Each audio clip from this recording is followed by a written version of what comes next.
그 당시 선원이라는 것은 우리들이 양산박 마지막 세대라, 마지막 세대. 그래서 정화 이후 세대 스님들이 선방에 도 있었단 말이에요. 그래서 선방도 뭐 싸움도 나고 힘자랑도 하고.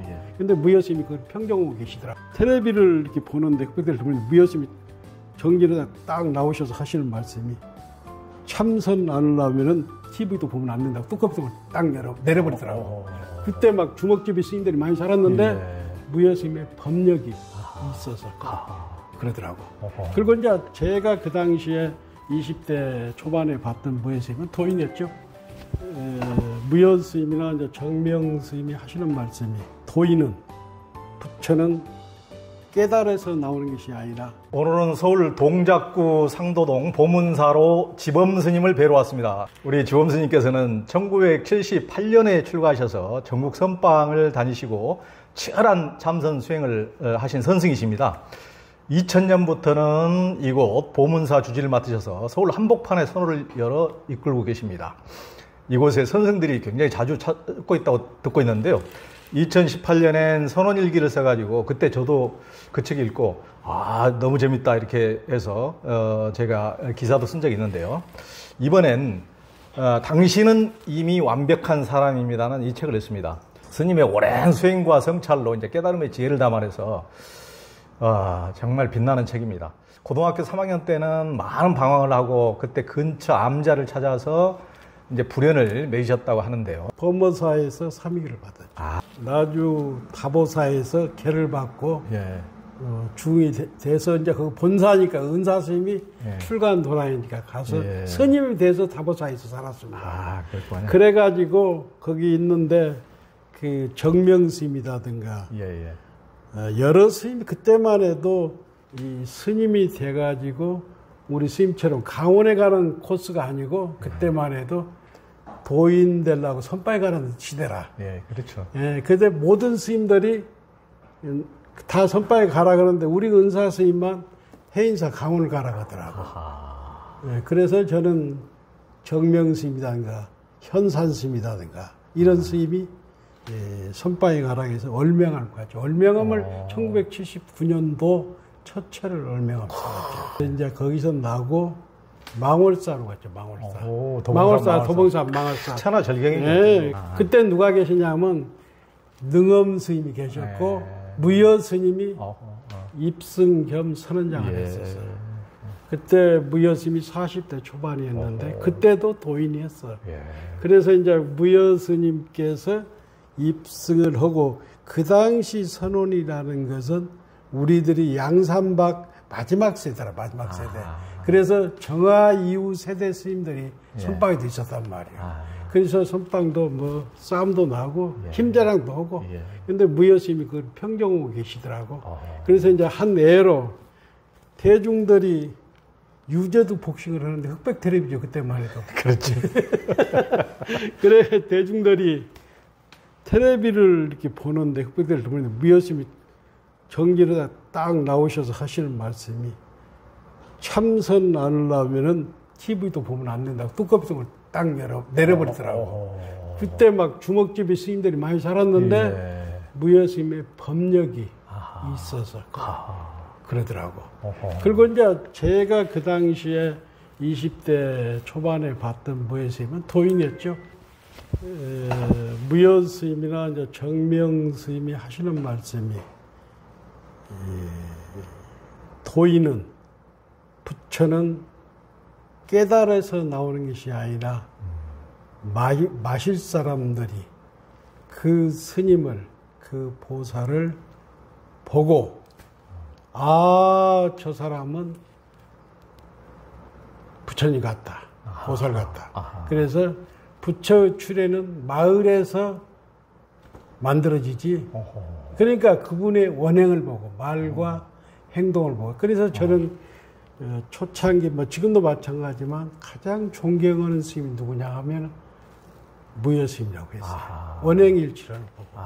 그 뒤로 이제 무여 스님과 같이 살고 바로 해인사를 가니까 제가 이제 봉암사에 81년도 용맹정진하고 해인사를 82년도에 가니까 그때 당시에 우리 저 스님 계시네 그 보강 스님이 해인사 강주를 오래 하다가 선원에 오셨고 정명 스님이 그 선원장을 하고 그 다음에 무여 스님이 태설당 입승을 하더라고요.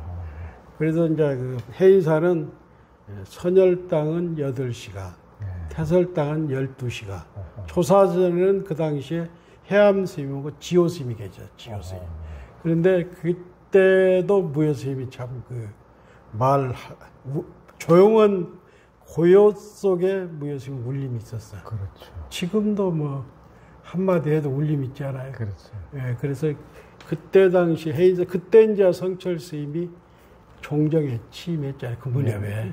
그래가지고 해인사는 그때 당시에는 백년암에 성철 스님이 계시고 원당암에 해암 스님이 계시고 지조검에 일타 스님이 계시고 또 법전 스님, 그다음에 정명 스님, 무여 스님, 보강 스님, 그야말로 전성기를 누렸죠. 그래서 모든 스님들이 어느 절에 가서도 해인사 기준이 된 거예요. 해인사는 이러는데 왜 여기는 이러나?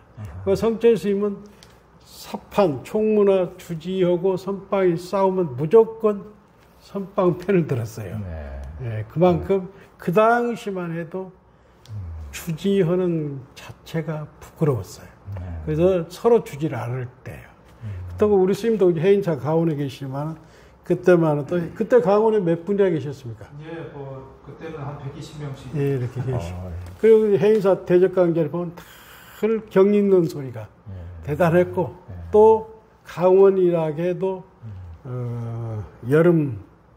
여름에는 7월 초하루부터 7월 8일까지 또 겨울한 것 때는 나벌 초하루부터 8일까지 대중 전체가 산중 전체가 모여서 몇백 명이 모여서 철야정기를 했죠. 그때 이제 성철 스님이 내려와서 경책도 하고 일단 성철 스님이 내려와서 졸지마 하고 지나가도 그 여운이 막 며칠 가지요. 그리고 이제 그 해암 스님을 모시고 살았는데 해인사 해암 스님 원당함 그 유명한 뭐 공보다 죽어라 벼락 같은 그 죽비를 내리셨죠. 근데 제가 봤을 때 그 당시 선지식들은 그렇게 자비심이 있었던 것 같아요. 이제 한 예로 대중 중에 그 어떤 스님이 계셨는데 이 스님은 10시에 자고 우리가 밤 10시에 자고 새벽 2시에 일어나는데 10시 방사능은 신부락으로 곡차를 먹으러 다니는 거예요. 그래서 모든 대중들이 이 스님 보내자고 이제 건의를 한 거예요.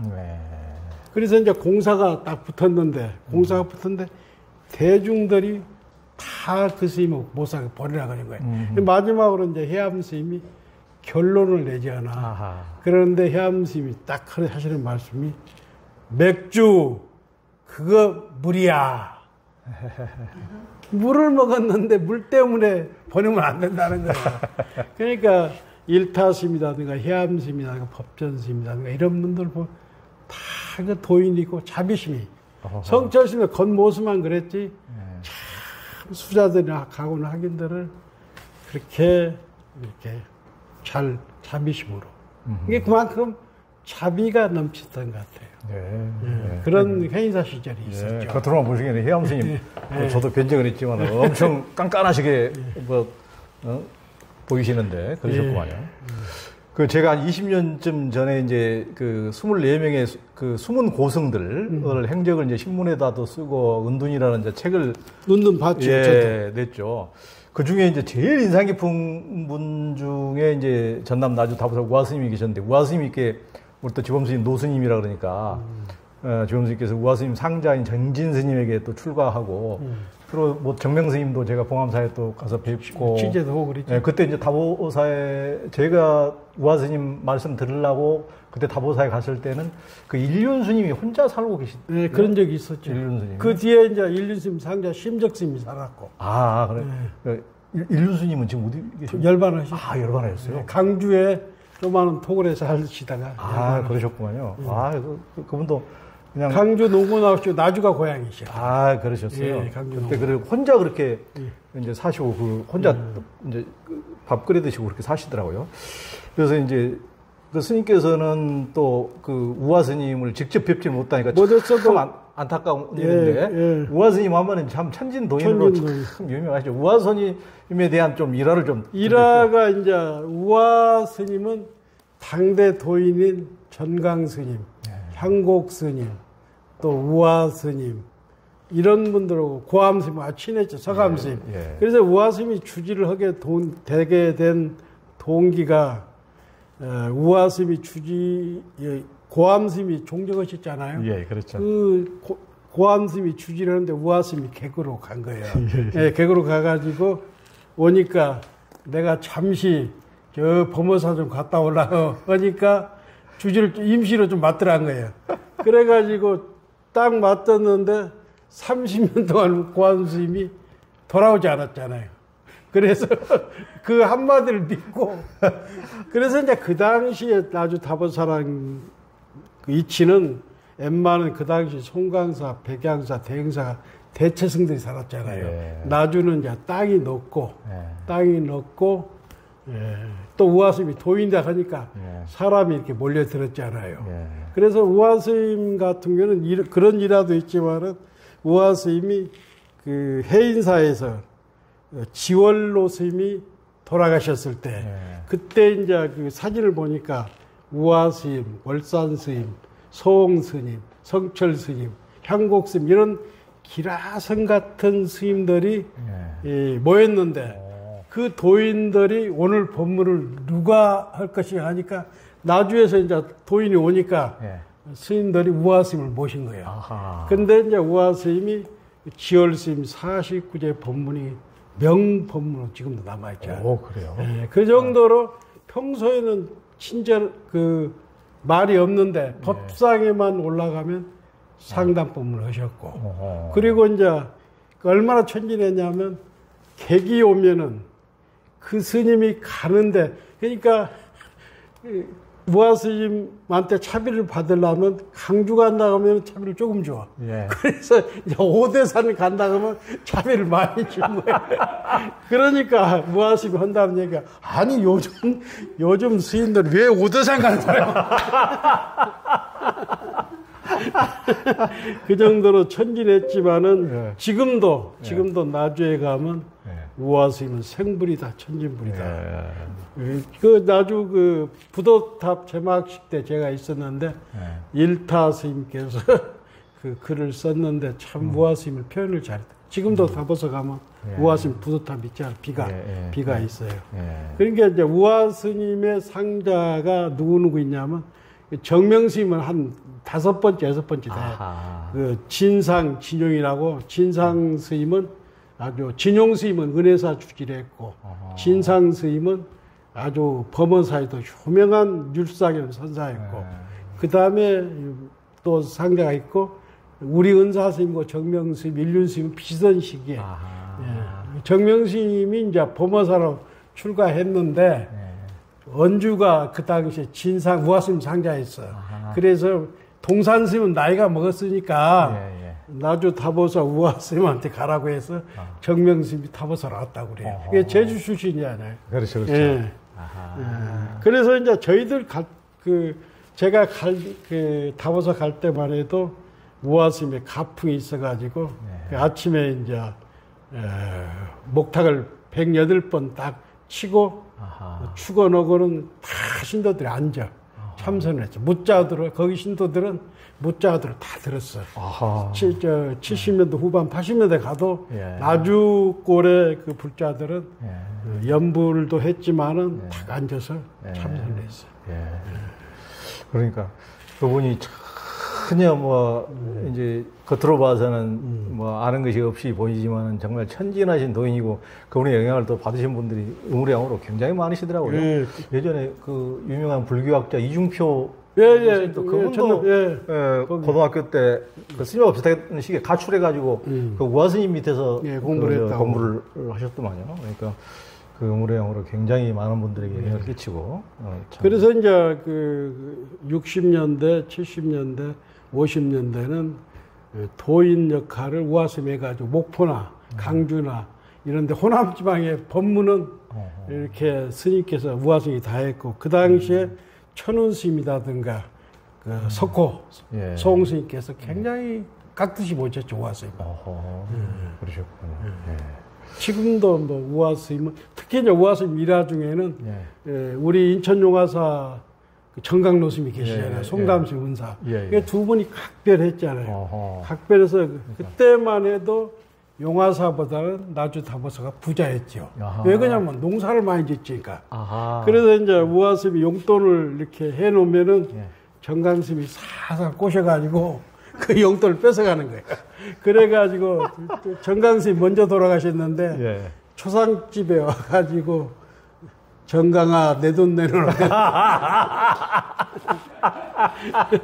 그게 우화 스님은 그 경허 스님의 경허 스님 밑으로 해월 스님이 있고 해월 스님은 부산 쪽에서 활동을 했잖아요.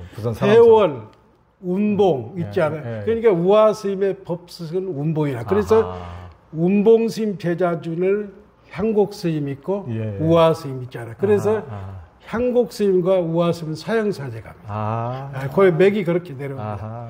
경허, 해월, 운봉, 그 운봉, 그 다음에 향곡, 우화.